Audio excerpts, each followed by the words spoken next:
آؤ ذرا ایک حدیث سے بھی اس قرآن کی دلیل کو اور مضبوط کرتے ہیں۔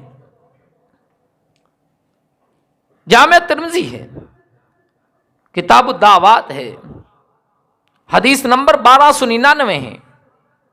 حدیث کے راوی حضرت نعمان بن بشیر رضی اللہ تعالی عنہ ہے۔ حدیث یوں ہے، النعمان بن بشیر رضی اللہ تعالی عنہ عن النبی صلی اللہ علیہ وسلم قال الدعاء لعبادہ ثم قرأ وقال ربكم ادعوني استجب لكم ان الذين يستكبرون عن عبادتي سيدخلون جہنم داخرین۔ النعمان بن بشیر رضی اللہ تعالی عنہ فرماتے ہیں کہ رسول اللہ صلی اللہ علیہ وسلم نے فرمایا دعا عبادت ہے۔ پھر آپ نے اسی آیت کو کوٹ کیا جو میں نے پڑھی ہے، وقال ربكم ادعوني استجب لكم ان الذين يستكبرون عن عبادتي سيدخلون جہنم داخرین۔ تو گویا جب دعا عبادت ہے تو عبادت کس کے لیے؟ صرف کے لیے، اللہ کے لیے۔ دعا مانگی جائے گی تو اللہ سے، گڑ گڑایا جائے گا تو رب کے سامنے، دامن کو پھیلایا جائے گا تو اللہ کے سامنے، دکھوں کو غموں کی شکایت کی جائے گی تو رب کے سامنے، اور جب بھی مدد طلب کی جائے گی تو اللہ سے کی جائے گی۔ بیٹوں کے متعلق سوال کیا جائے گا تو رب سے، بیٹیوں کے متعلق مانگا جائے گا تو اللہ سے، رزق سوال ہے تو تب بھی اللہ سے۔ اللہ کے سوا کسی اور کو بندہ پکار سکتا نہیں، یہ ہے کیونکہ دعا عبادت ہے۔ یہی وجہ ہے کہ اللہ رب العزت اس دنیا میں جتنے بھی انبیاء اکرام مبعوث فرمائے ہیں، انہوں نے جب بھی مدد طلب کی تو صرف اور صرف اللہ سے کی۔ اللہ کے سوا انہوں نے کسی سے مدد طلب نہیں کی۔ جو اللہ کے سب سے زیادہ برگزیدہ بندے ہیں اس کائنات کے اندر، جو اللہ کے سب سے زیادہ مقرب بندے ہیں، جو اللہ کے سب سے زیادہ چنے ہوئے بندے ہیں، انبیاء اکرام، انہوں نے جب بھی سوال کیا تو اللہ سے کیا، جب بھی مدد مانگی تو اللہ سے مانگی، جب بھی گڑ گڑائے تو رب کے سامنے گڑ گڑائے۔ اس آیت کی تشریح میں ایک مفسر لکھتے ہیں کہ تم شروعات کرو، اس کام کی تکمیل تک اللہ پہنچائے گا، تم شروعات صرف کرو، دعاز مانگو۔ جب دعا سے کام کو شروع کرو گے تو اس کام کو اخیر تک میرا رب لے کے جائے گا۔ اللہ اکبر۔ اب دیکھ لیں، حضرت موسیٰ علیہ السلام ہی کو بہت اللہ کے لاڈلے نبی ہیں، رسول ہیں اللہ کے۔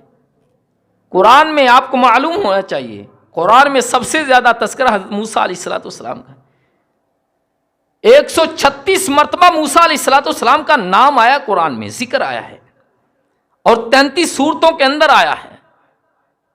بہت لاڈلے رسول ہیں اللہ کے۔ اللہ اکبر۔ موسیٰ علیہ السلام ہوا کیا؟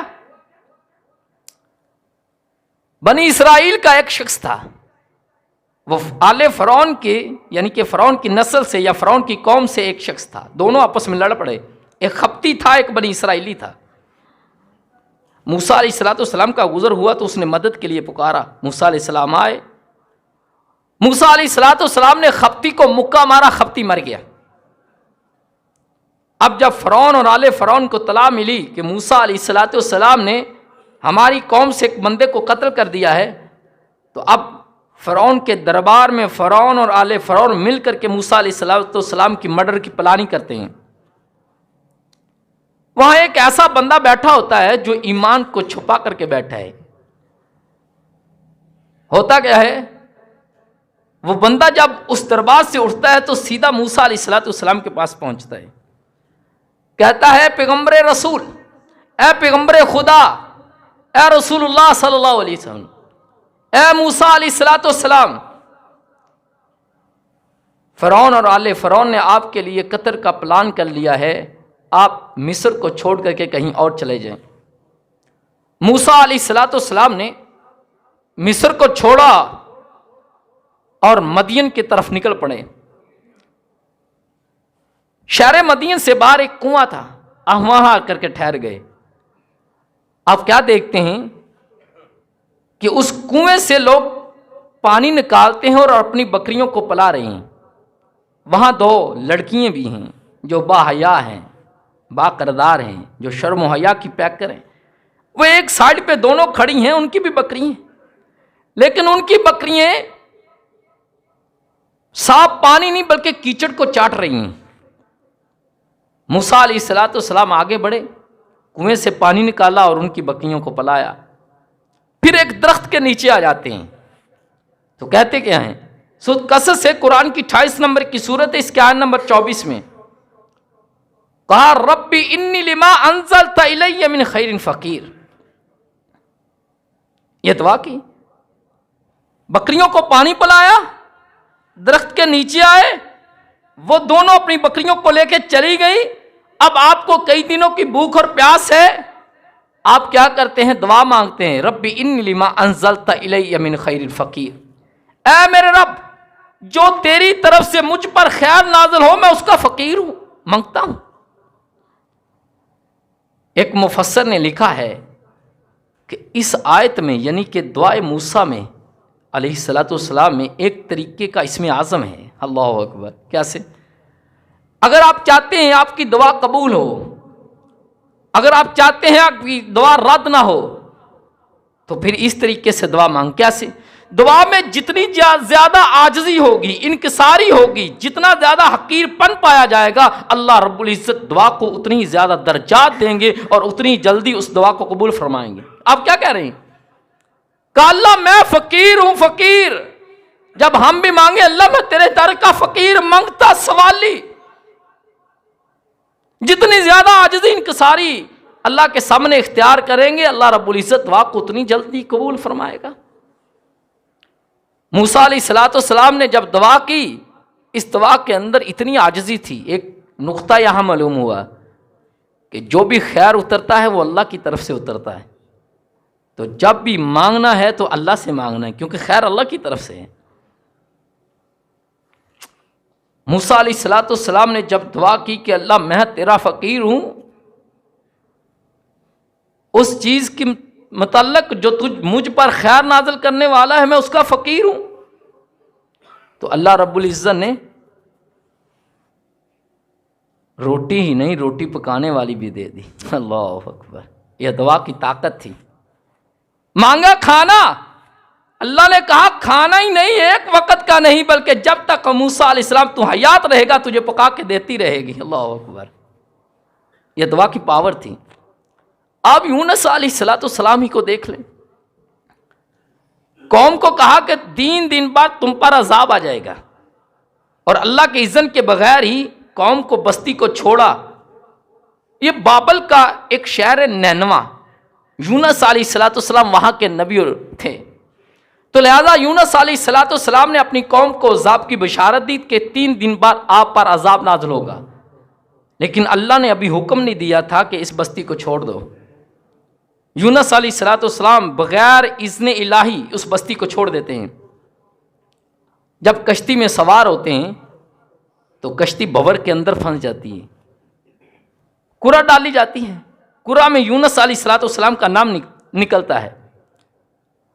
جو کشتی والے ہوتے ہیں وہ کہتے ہیں شکل سے تو یہ شریف اچھا انسان دکھتا ہے، پھر دوبارہ قرہ ڈالو۔ قصہ مختصر، 3 دفعہ قرہ، 3 دفعہ یونس علیہ السلام کا نام۔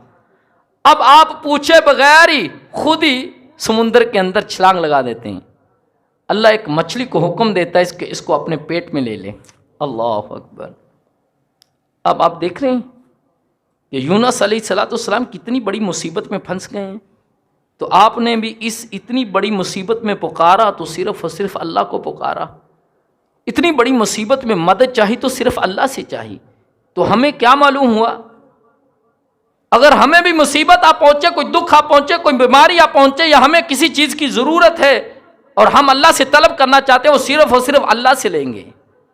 مدد مانگے تو صرف اور صرف اللہ سے، کہیں دور جانے کی ضرورت نہیں ہے۔ لوگ ننگے پاؤں امام بری جاتے ہیں اور دعا کرنے کے لیے، کوئی اجمیر شریف جا رہا ہے، اللہ کہتا ہے تجھے دور جانے کی ضرورت نہیں ہے۔ کیوں؟ اللہ فرماتے ہیں سورۃ البقرہ قرآن کی 2 نمبر کی سورت ہے، اس کی آیت نمبر 187 میں فرمایا وَإِذَا سَأَلَكَ عِبَادِي عَنِّي فَإِنِّي قَرِيبٌ أُجِيبُ دَعْوَةَ الدَّاعِ إِذَا دَعَانِ فَلْيَسْتَجِيبُوا لِي وَلْيُؤْمِنُوا بِي لَعَلَّهُمْ يَرْشُدُونَ۔ یہ میرے بندے آپ سے سوال کرتے ہیں میرے متعلق، تو میں تو ان کے قریب ہوں۔ اب آپ کو ڈاؤٹ نہ رہے کہ قریب کتنا ہے، اللہ نے اس ڈاؤٹ کو دور کیا ہے، شک کو دور کیا ہے۔ سورۃ کاف ہے، قرآن کی 50 نمبر کی سورت ہے۔ اللہ رب العزت فرماتے ہیں وَنَحْنُ إِلَيْهِ مِنْ حَبْلِ الْوَرِيدِ، اللہ اکبر، بندے میں تو تیری شارک سے بھی زیادہ قریب ہوں، شارک سے بھی زیادہ قریب ہوں۔ جب رب اتنا قریب ہے تو پھر کہیں دور جانے کی ضرورت، پیدل چل کے اجمیر شریف پہنچنے کی ضرورت یا کسی درگاہ پر جا کر کے دعا مانگنے کی ضرورت نہیں۔ جب اللہ کہتا ہے میں تیری شارک سے بھی زیادہ قریب ہوں۔ پتہ ہے ایک نقطہ لے کے جاؤ، نبی علیہ الصلوۃ والسلام سے جب بھی سوال کیا گیا، کافروں نے کیا، منافقوں نے کیا، یا خود مسلمانوں نے کیا، صحابہ کرام نے کیا، تو جواب کل کے ساتھ دیا گیا۔ مثلا یسألونک عن الانفال کل، یسألونک عن الروح کل، یسألونک ماذا ينفقون کل، یسألونک عن الحلہ کل، یسألونک عن الشہر الحرام قتال فی کل، یسألونک عن ذی القرنین کل۔ آپ دیکھ لے پورے قرآن کو، یسألونک عن الیتامى کل، جہاں بھی لفظ سوال کے ساتھ کیا گیا، جب بھی نبی سے سوال ہوا تو نبی کے واسطے سے جواب دیا گیا کل۔ لیکن جب دوا کے متعلق سوال ہوا کہ ہم اللہ کو پکارے، اونچی پکارے، آستہ پکارے، نبی سے پوچھا گیا تو اللہ نے کل کا واسطہ ہی ختم کر کے ڈائریکٹ کہا کہ میں اپنے بندوں کے قریب ہوں۔ اللہ اکبر۔ کیوں؟ جس طرح اللہ نے دعا کے بیچ میں کل کا واسطہ برداشت نہیں نہ کیا، اسی طرح اللہ دعا کے اندر واسطے کو برداشت ہی نہیں کرتا۔ مانگنا ہے تو ڈائریکٹ مانگنا ہے۔